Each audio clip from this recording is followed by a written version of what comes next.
G'day everyone, it's John from the podcast and I've made it all the way to Osaka today to check out the knife shop here with Brad. It's called Sakai Ichimonji and Brad's going to show us around. G'day Hey, Brad. stuck with me for a bit. How's it going, mate? I live, I breathe. It's definitely chilly, but we make it work. I'm the one that made the choice to wear the short shirt. That's on me. Awesome. But yeah, Okay, please show us around. This is an awesome looking place. It's very impressive.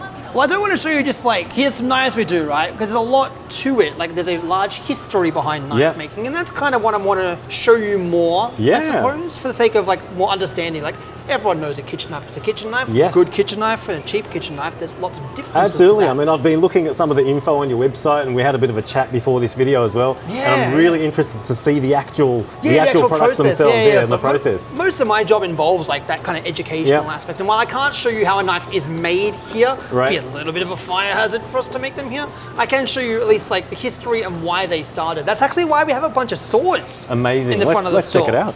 Of all things. So we get asked a lot, they're like, why do you have swords in the front of the store? Wow. Is that a sword? It's not. What is that rock? We get What asked is this these thing, by It's the way? actually a maguro wocho, which I'll get to in a little bit. It is a knife. But the three there at the front, they are all old historical swords. They're not new ones, from various eras. I say like an Edo Jidai one there, Heian Jidai. Very impressive. The reason why we have those is because knife makers, at least Sakai-based knife makers, and Sakai, which is about half an hour south from here, it's still in Osaka Prefecture, was known for sword making for a very, very long time, especially during the Sengoku era where like people needed swords for wartime. And so swords were a thing, but when swords and guns as well, because Sakai also made a lot of the guns. Oh, there's a gun up there. It's in camouflage under that wooden sign. Yeah, and the wooden sign. So when the Portuguese brought over the arbalest in the 1600s, and then like people like Nobunaga Oda wanted to use them in warfare. The Sakai blacksmiths, who understood very intricate things, got to work. Japan was the largest gun producer for a long time during that time of the year. Wow. But again, peacetime, all these gunsmiths and swordsmiths were out of work. What do you do? Can't really make swords anymore, not legal to have them anymore. Absolutely. Samurai class abolished. Yeah. And they're like, what do we do? We'll move into kitchen knives. Right. And that's why kitchen knives are interesting in Japan because they are knives that are made using sword making techniques, variations on that, and variations on steel. So that little rock there is tamahagane steel, which is what traditional swords is this would be made iron out of. ore? Yeah, iron sand. Iron sand. Like tamahagane is like a really, really weirdly impure thing that was used for a long time for sword making. It's very hard to make pure. These days it's not used as much anymore because there are better steels out there. And they moved into knife making, which is what this is. This is like a maguro wocho. It's a tuna knife. They can get up to 1.5 meters in length. Oh wow! Amazing. These patterns on the blade are just amazing. Yes, that is cool. Are they a natural kind of a result of the process, or are they intentional? So that is a Damascus finish. They call it Damascus steel, but that's a bit of a misnomer because Damascus steel is not a steel type. It's a finish. I see. Depending on the kind of Damascus finish will be how hand matey it is. So you will get the inexpensive knives that will just put a plated pattern on there. Doesn't mean anything. You will generally get the ones that are like joining type Damascuses where it is welded on top of each other. They'll make various patterns. For stainless steel, that's really popular. But for carbon steel, it doesn't work so well. This is what's called a Suminagashi Damascus. So Suminagashi Damascus is something done with carbon steel or high carbon steel knives specifically, and is part of the forging process. Why that's important is because if you sharpen the knife, you sharpen any knife with that finish on there, pattern goes away. Because it's basically a soft layer is blunt, the hard layer is like luminescent. Whereas this one, because it's baked into the steel, you sharpen, the pattern changes. Really? It doesn't get lost. Wow. So it's like a grain. So it's kind of like a grain in a sense. Yeah, it is buried down into there. That's incredible. So that kind of makes it more interesting. Wow. But I guess to show you kind of the knives that they made first. Yeah, let's have a bit of a look around. They started. It's an amazing store, by the way. It's about 2,000 looks really cool. You've got a nice second floor up there as well, which you might check out. We've got the little whetstone museum here. These are all relatively rare whetstones, or at least these top ones. They come from Kyoto and Shiga.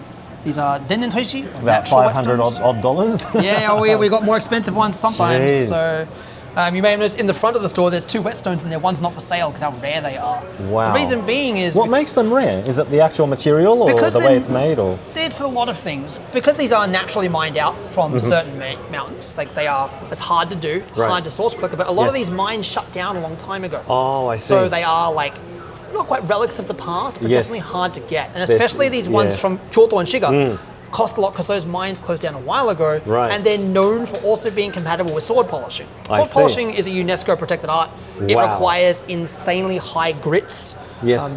Natural wetstones can't really be measured in grits. Thanks, Brad. That's been very educational. Yeah, no, I mean, that's just the start of it, really. I mean, that's not even the knife part. Yeah. First knife that really came out was this kind of knife. This is what's called a deba knife. There's kind of the history behind the name is a bit of a mystery. A lot of people say it's because like the kanji that they use for det kind of looks like teeth, and the person that originally made it had buck teeth. Okay. Allegedly. So that is kind of where that knife comes from. But that is your typical fish deconstruction knife. So yes, I've seen these at the fishmongers, and they use these to chop heads off and things like that. Chop heads off, get rid of scales, do your typical like 3-layer filleting. Yep. Use a deba knife for that. So that's like stage one. When you get the fish, stage one. Stage like, one, get the deba knife. It's deba knife. And where they're interesting, or where most traditional Japanese knives are interesting, is really 3 major traditional knives. The deba, the yanagiba, which will be your sushi knife. So this is the yanagi, and then your uzuba knife, which will be a vegetable knife, which there is. This is the Kansai type. That's the Tokyo type. Main difference between the two, and you see it with sushi knives as well. Sushi knives also have this regional differential. Is the Tokyo ones are really good at serving food because they've got that flat top. I see. Whereas the Kansai ones are just they're slices. They'll use something else for serving. The big thing is like they are single-sided. That is there for a couple of reasons. First of all, being a single-sided knife means that sharpening angle, normally a knife would be like anywhere from 10 to 25 degrees per side, depending on where it comes from. Japan to be 10 to 15 per side. Single-edged knife's only one side. So that is like the sharpest you're basically going to get.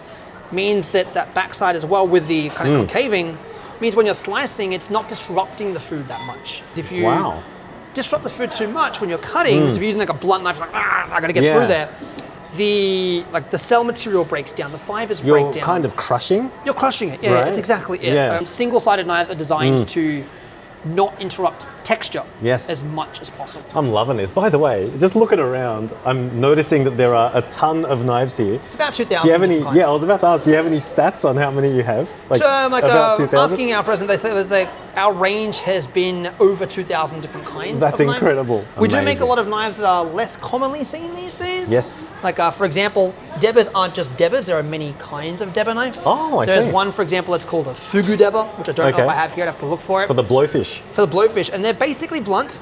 Because fugu are really, really tough. I see. So you need to kind of cleave at them a little bit. Yeah. if you had a sharp knife. And you get, but there's also like many kinds of knives for a specific kind of fish. A really popular Osaka one, I'll take you over here. Let's check it out. For example, would be hamo or kongo pike. You see, kongo pike mentioned a lot in Osakan modern literature. And they are lots of tiny bones. Lots of bones in those fish, or eel, which you can't get out. So you basically just have to crush them. So you would use hamokiri to do that. And then there's also scissors for them as well. Wow. Sorry, what's that one at the end here? That's like scissors basically for hamo, for kongo. Wow.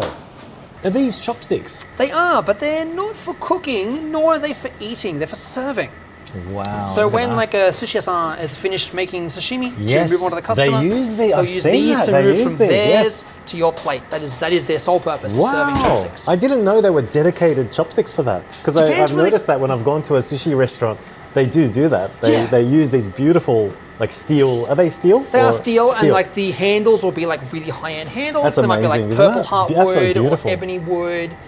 Oh, they're great. They're meant to be like kind of a statement in themselves. Like a good sushi place, of course, will have good knives, but they may want to have performance pieces as well. So they may have a knife that like performs well, but also looks beautiful. But the whole experience is meant to be a fun, wonderful experience. So they'll use good chopsticks for that purpose as well. Most of what you've looked at is carbon steel knives or high carbon steel knives. All knives are carbon steel knives, effectively. Some are stainless, some are not.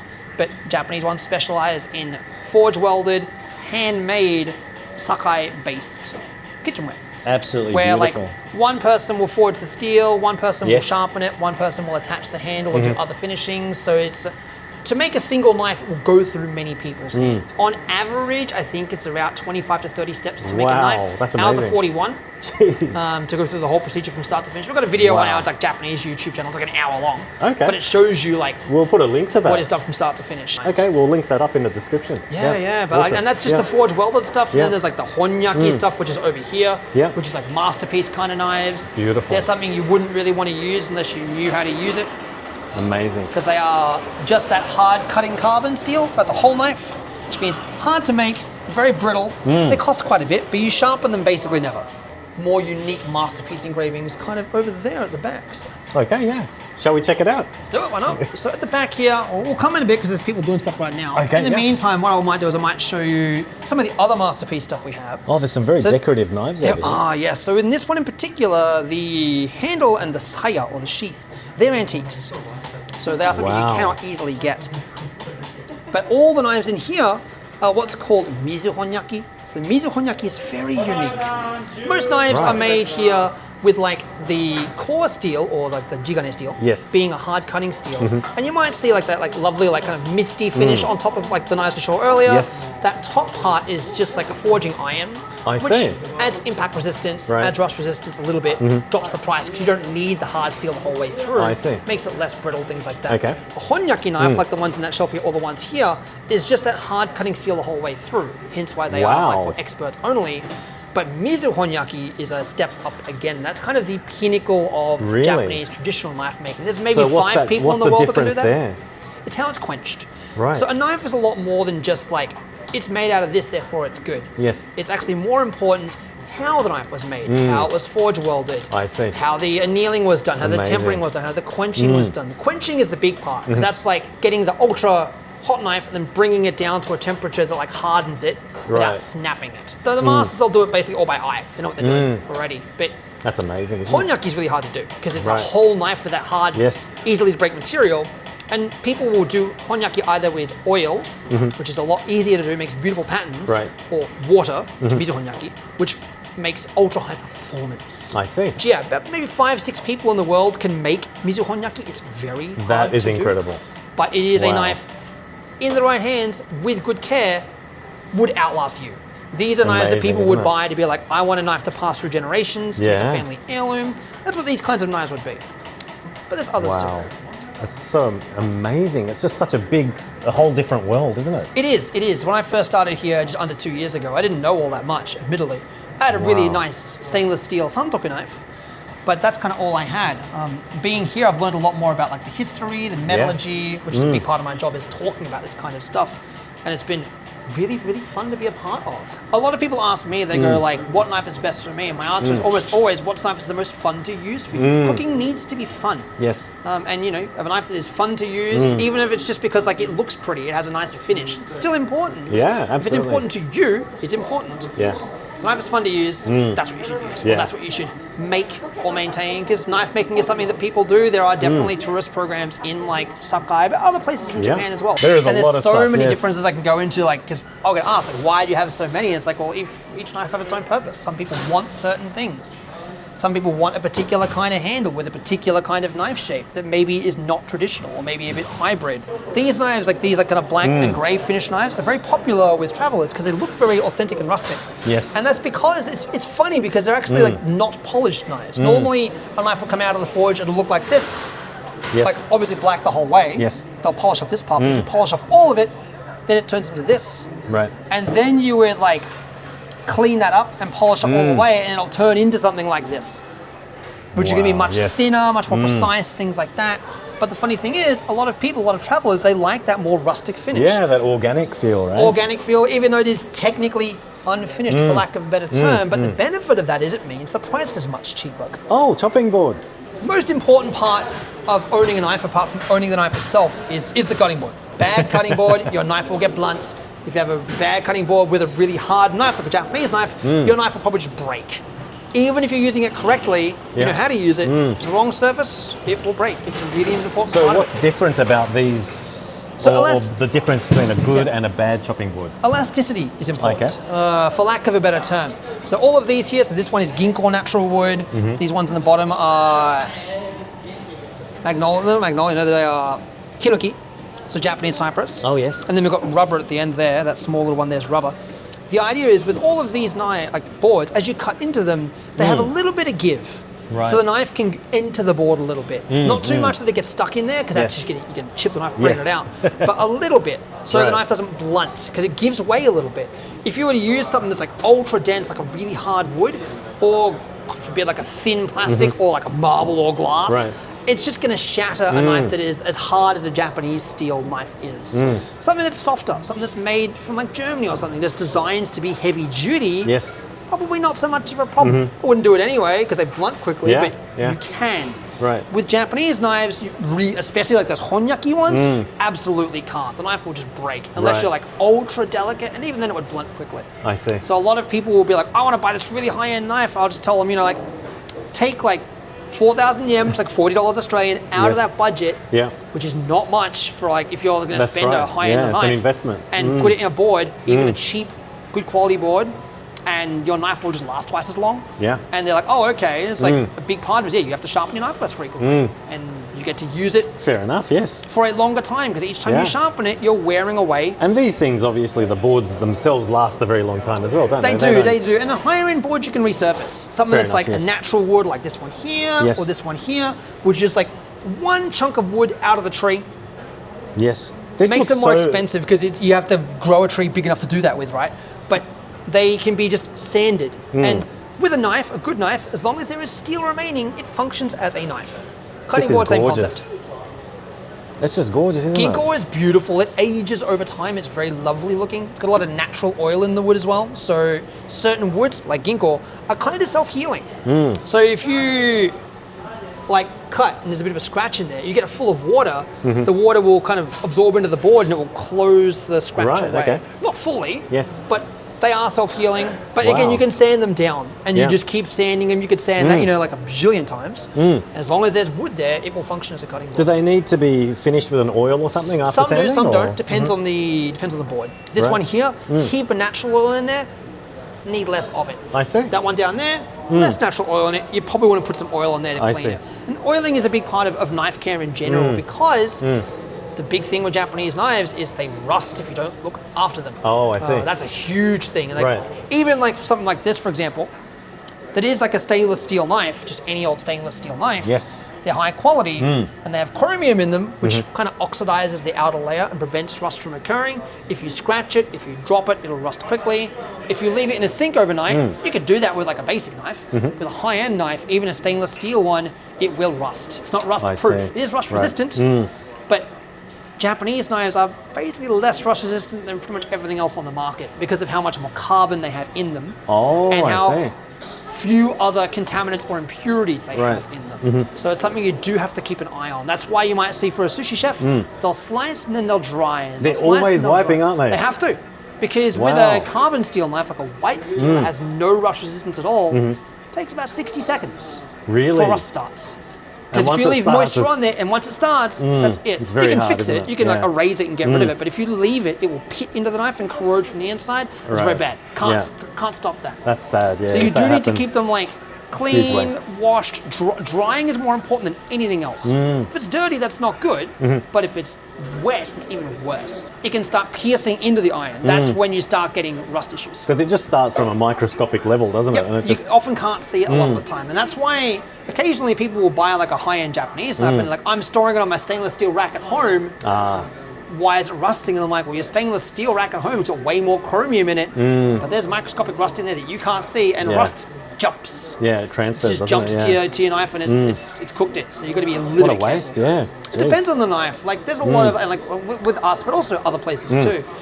There'll be a lot of educational material out there to be like, here's how to take care of it, because anybody who's selling any tool, from not just in Japan, anywhere, who like really wants them to look after their tool, will probably give them good care instructions and make sure it's looked after. It's usually the case, yes. It's like, buy a knife from us. We want you to come back, but not because the knife is damaged, just because you're having fun with it. Because you want more, Want to get another one, or you want to get it maintained because we do a lot of sharpening. Or as a gift or something, right? I mean, they make great gifts. They do make great gifts. A while back, probably it was about a year ago on the podcast channel on X, I asked the question about what souvenirs do people like getting, and I think knives came up. They did, yes. Because they're portable, they're compact. They're portable, they're compact. They're pretty, they're beautiful, they're functional.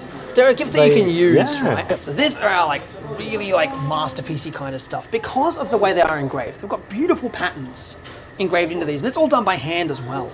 I might take some photos of these later on and probably put them up on the screen because they're going to turn out a bit better than what I can capture with this video camera. Yeah, there's a bit of a sheen on there. The important thing about these is, like, first of all, they look lovely, but a lot of them, the engraver has passed away. So they cannot be remade. Oh, really? Yes. Wow. These are something you probably wouldn't cook with. You probably would just put it up on the wall. But you could. They are fully functioning, high quality knives. But you probably wouldn't. I can imagine it'd be quite hard to clean this one over here. This is A little bit, yeah. This has been cut all the way through, I think. Yeah, that one was very hard to do, and that's a lot of man hours, hence why the price is what it is. I think it's the second most expensive knife in the store. The other one is just another one of these. I love this material here on the handle. Is that some kind of buffalo horn, for the most part, generally buffalo wow. horn. Normally it's black and it's ethically sourced as well, but sometimes you'll get like rare horns that will have that patterning on them. Something you don't see frequently, so they are saved for like amazing, the best of the best. I mean, if you look at the top row is an example of like all different kinds that you will see. Normally you'll see them more on the black side, but if we get a handle in that's got a really nice patterning to it, we'll reserve it for something a bit higher. There's like white and grey and brown, and because we do a lot of the handle installation in store. Like there's parts of the production that we do here. Quality checking, handle installation. We do the forging elsewhere, that's a fire hazard. One thing you may have noticed though, is because these are all single-edged knives, they're all for right-handed usage. So if you're left-handed, what do? We do have a small left-handed section. Really? That's a historical thing too. Much like how sword users were trained to be right-handed. I see. In cooking schools, even if your dominant hand was your left hand, you were taught to cook right-handed. So knives are mostly made right-handed here. But left-handed is becoming a thing. Like the times are changing. Now you learn to cook with your dominant hand. Some of the world's best chefs are left-handed. 10% of people in the world are left-handed. So all of these here are left-handed knives? Most of it. So this part's left-handed. The next part is, the last part is our menkiri, or our noodle knives. Oh, yes. If you may have seen those like really big chunky ones before. Can we proceed? Yeah. These ones here. Oh, they look so cool. Check that out. So they're really heavy and bulky because you can use them in like a uniform manner, and you would use those to make your noodles in the most uniform way. But and also, what are these over here? So those are like rope handles. So you'll see a lot of these, like a lot of these noodle knives, just they have no handles on them, right? Yes. They're just like that steel. That's just the string you would use to put on them. And is there a reason why they're rope instead of the other material that's used over there on the other knives? I would say it is a comfort thing. Okay. More than anything else. Also makes it easier to clean afterwards too. Oh, I see. Because you don't want, like, another big concern is you don't want rust to appear in that tang part. I see. So this way you can take that off, wipe it down, clean it, attach it again later if you like. Some people find it comfortable to hold, some less so. And that's most of what we have in the store, at least, apart from like some like slightly more obscure things. Like we do like scissors, hair making scissors, fabric making scissors. We have some other specific knives, like these knives are just for chocolate, all kinds of stuff as well. Knives. Yes. As people move more into like making modernized knives. So as I said, like knife needs are still growing and changing. Yeah. And these are done from a little collection in Shimane, I think. And yeah, they're chocolate knives, but not like hard chocolate, kind of like a soft, slightly crushy chocolate. Can I video you, Chris? Yeah, I'm just trying to practice some engraving right now. That looks awesome. I'm just trying to, perfect my handwriting, but I'm still learning both the language and how to use the hammer and chisel. So. That is great. We are opening up the ways that we engrave. So at the moment, we do have this hand, like Tagane style engraving. Yeah. We do also have a Dremel for like Ryuta engraving, because certain knives are too thin for you to use that on it to crack the knife into. So those stamped knives, for example, those like thin stainless steel ones, couldn't do it by hand. Okay, so this type of engraving is actually hitting it with a chisel kind of a and imprinting it. So absolutely. It's an impression, like a. Yes, it digs in there so you can like feel it, but also it won't go away. Just chisel similar to this. Right. It's a very hard metal. It's a high-speed powder steel. Right. And basically, you hammer it in. Most people don't even need traces, but I'm still practicing. So you just literally put it down, and then.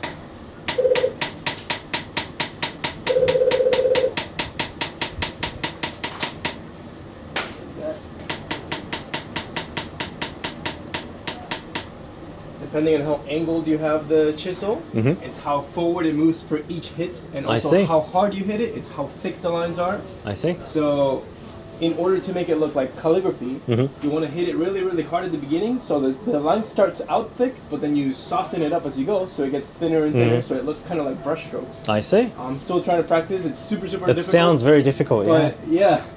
Eventually I'll get there one day. Awesome. Thanks, Chris.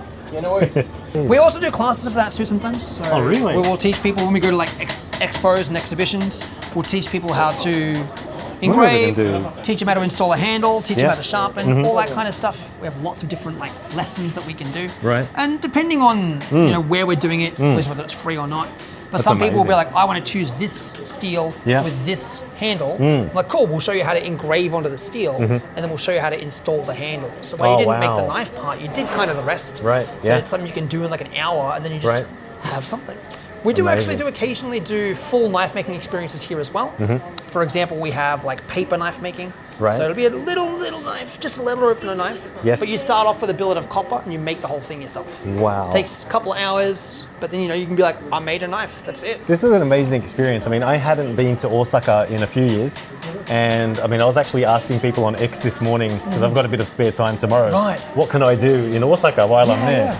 And I think this is actually a great little thing to do as a tourist thing. If you're in Namba or in the area, this is awesome because it's not something you can usually see in the regular kind of places. That's exactly it. And like we do have the ability to do a couple of different languages here, but we try and present in a way that's not tourist focused. Like Chris speaks native Spanish as well, for example. Right, I see. So if someone wants to come in and like learn history, learn metallurgy, we can present it in a way that is easy to understand at the same time, and it isn't just like touristic in its helps you to make like an informed decision, right, on what kind of knife to get, and it makes it's like it more buying fun. a luxury car. Yeah. Like a luxury tool is a car is a tool as well. Absolutely, They're all a luxury one.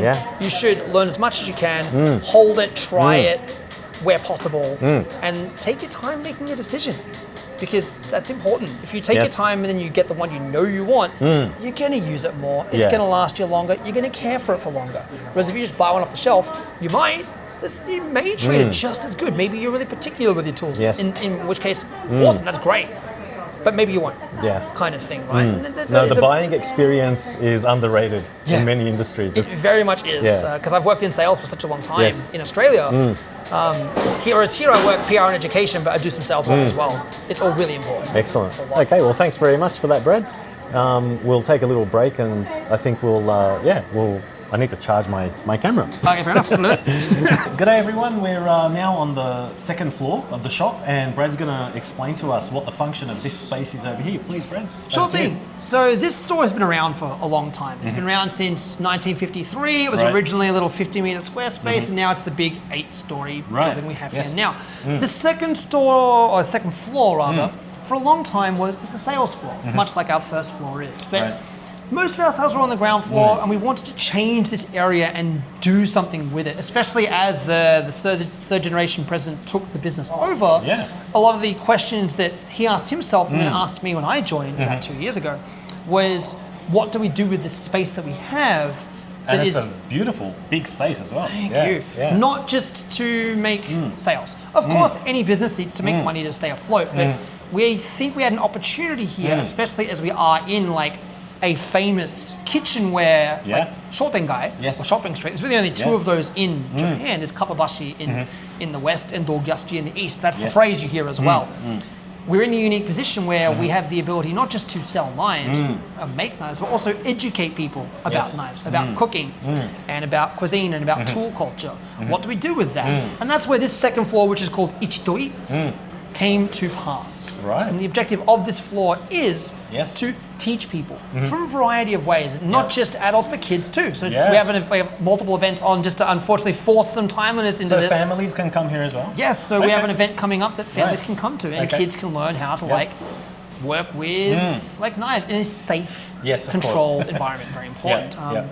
But yeah, like we have families coming up here all the time. So this event space, the idea is to promote events related to various kinds of Osakan tool culture and food culture. So we've done events about okonomiyaki here. We have events in the future that'll be about fish, about wagyu beef, about all kinds of things. These events are majoritively in Japanese, but that will be changing. Some of the events will be in English soon as well. But it's not just about culture and like about, oh, this is a tasty food, eat the tasty food, or like how to cut the tasty food, but the history behind that, and also the future. The main objective of this particular space is, apart from being a nice event space that you can like sit down, read some books, we have a little book library about kitchen knives, have a coffee, but like, how do we for the next 100 years promote and preserve is the big part, knife culture, tool culture, Yes. food culture. Yeah, for in an sure. industry where people are leaving faster than they are joining, protecting and preserving the culture and and this is the a education. widespread issue, isn't it? Across a lot of crafts. Across a lot of crafts, and especially in Japan where there are so many traditional crafts that are now known, a lot of them are being lost to time. Even you think about it, like root steel, which is what Damascus steel or Damascus finish comes from, was a lost art. Crucible steel was a lost art. It's only recently kind of been effectively reproduced or rediscovered. That's a huge issue. Yes. This floor is meant to help prevent that from happening. We do amazing. it in a variety of ways, not just through like having like, I guess, events, but we do like full-blown lectures here in English, in Japanese, and in other languages in the future, like Spanish, Korean, Thai, I think Taiwanese as well, which will be about like the history of Japanese knife metallurgy and why they made knives in the first place, why Sakai makes the knives, why carbon steel knives or single-edge steel knives are a big part of Japanese history. It's not necessarily why they're good, why they're historically relevant. Yes. Because maybe that's not good for someone. Maybe it's not good for you. Maybe you need something different. Yes. But it's still good to know why. And that's kind of really what we're trying to promote as best as we can. Just those engagement opportunities to like try new things and learn new things. A big part of what we do here is sharpening. We teach people how to sharpen knives. We'll do a basic lesson for free of charge, but for an advanced lecture, we obviously charge a bit for that, but we can do it. But we have sharpening circles where just a bunch of people who like sharpening knives, they'll come up together here and they'll just sharpen knives and talk and discuss it and all that. And having a floor like this that is, you know, generally a pretty open event space. Sometimes there's not much stuff going on. Like right now, we're actually building an event here today. It'll be on today and tomorrow, which is why it's a bit empty here at the moment because we're kind of bumping in for it. The more events we have, the more things we can do and the more things we can promote and talk about. And there's different fascinations from different people and different clubs that get involved as well. So like uni clubs might want to learn something here. There's newspapers in Osaka. Are there any in particular. interesting uni clubs that you can tell My us? My favorite is definitely the Kyoto University Curry Club. They've come here once already. Okay. So they've a curry got, club. Yes, they've got multiple books out there. And like I did go to Japanese university, so I understand these kinds of clubs exist. I went to Osaka University for a while, like for a full semester, and there was like a coffee circle I was a part of. We just brewed and talked about coffee all the time. It was great. I'm a Melbourne boy, so of course I'm like 50% coffee at all times. It's my favorite part. But Kyoto's Curry Club is basically almost world famous at this point. That's amazing. Where they That's live so and great. breathe and obviously cook and eat curry. It's what they do. It's what they've been doing for years. They're popular enough that they have like multiple published books, at least one. They have their own famous recipes and stuff that they use. They're effectively doing like kind of like mini R&D in a way. And we had them come in. And just looking around, like it's a very inviting space, and I'm kind of curious to know what kind of events. So, can you give us an example of something coming up maybe this week or next week or? Yeah, so we have two really different events coming up this week. Both of them are very experimental because it'll be our first proper family event and our first kind of like music event as well. So the one we're bumping in for today is going to be like a techno DJ event, but it'll also be, it's run by a company called Do for Fish, and they do a lot of like fish sustainability activities. So they're going to be preparing a bunch of seafood in multiple ways, using our knives, of course. Using the knives from this store. Awesome. Eat tasty seafood, listen to nice music. There'll be like soft drinks and all that you can drink and stuff too. But it'll be like a more of a, not a dance party, but kind of like a not quite a nightclub, but like you go to somewhere and like the music's a bit quiet, like a conversational space. We can meet a bunch of people, and with these, like those attendees are often going to be like chefs, restaurant owners, hotel managers, really good networking opportunities. A lot of our events are attended by hotel managers, chefs, restaurant owners. So for those looking to break into the networking culinary sector, those events are great for that. Amazing. Tomorrow's event is going to be about like sustainable fish and like how to look after them for the future and how to cut them in certain ways, but it is a child-friendly event. Right. So kids can come, we can show them what to do in a safe, controlled way, and then they get to get some knowledge out of it as well. It's our first real like family event. A lot of the events we've done have been catered towards enthusiasts in the sector already. So they've been like panel discussions or like getting presidents of like famous companies in to do things. These ones are different. They're geared towards families. And I think my most interesting event that we've done, we actually had Rakugo Oh, really? Involved in the event. Wow. So that was actually just I know some of my followers are really into rakugo, so you might want to be interested in that. Just a week and a half ago, I believe that was. Through Excellent. the Yomiuri Shimbun, Right. they have what's called the Wise Club. They have one for elderly people and one for foreigners as well. So if you are a foreigner that lives in Osaka, you should join this club because it's free. Awesome. And you get invited to a bunch of events for free. Right. I went to go see North for free a couple months ago. Yes. Through that club. Okay. And through their like elderly society club, we had an event here where we had 2 rakugo performers come up and do rakugo that were modified based on like Dogya, based on stories about tools. Wow. We modified that, had a lot of fun. It's Yeah. like, the stories are always exciting and Yes. it's always fun to watch how someone can Yeah. create art with just their voice, Just words hands, and their and a voice, fan, and Yes. that's about it. That's amazing, isn't it? And then, of course, we got people to learn how to sharpen, and we taught a bunch of people how to Right. sharpen, let them try things Yes. like that.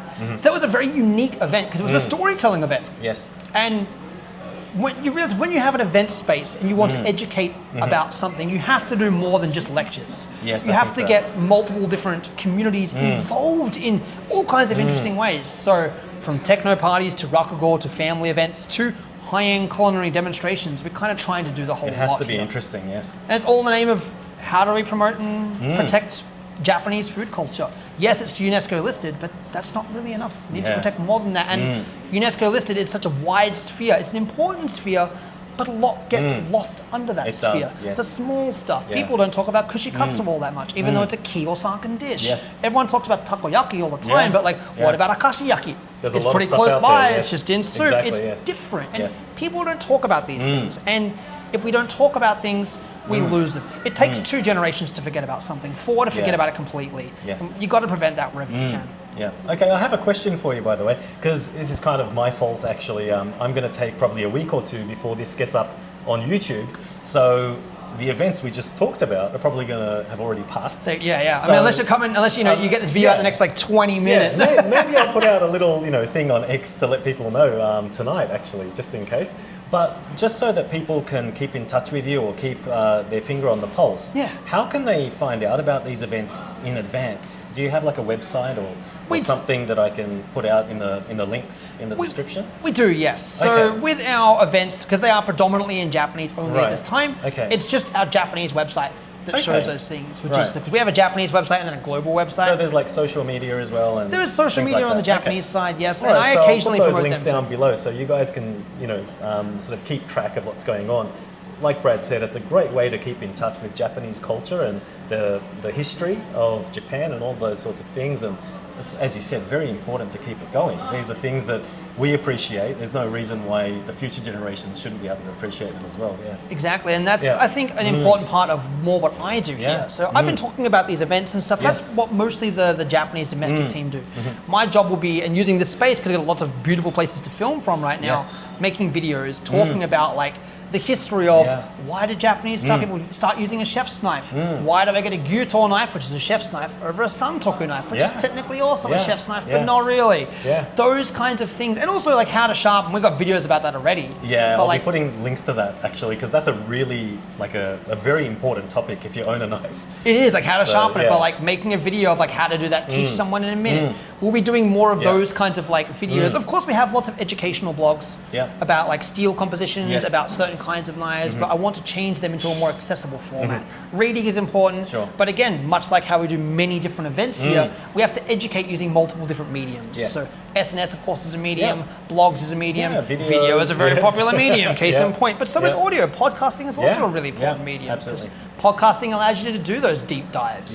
They're really important, and there's not many of them out there about like Japanese knife culture in non-Japanese or non-Japanic languages. Yes, absolutely. Okay, well, thanks very much, Brad, for the information, and thanks for putting up with thanks me. everyone for watching and tuning in. And I'll be putting out information if I get any news from Osaka about the knife world. I'll be pushing it out, and you can also follow Brad and his shop over here in Osaka on the links below. Thanks very much for tuning in. Come to Osaka, come hungry. Real hungry. Thanks, Brad.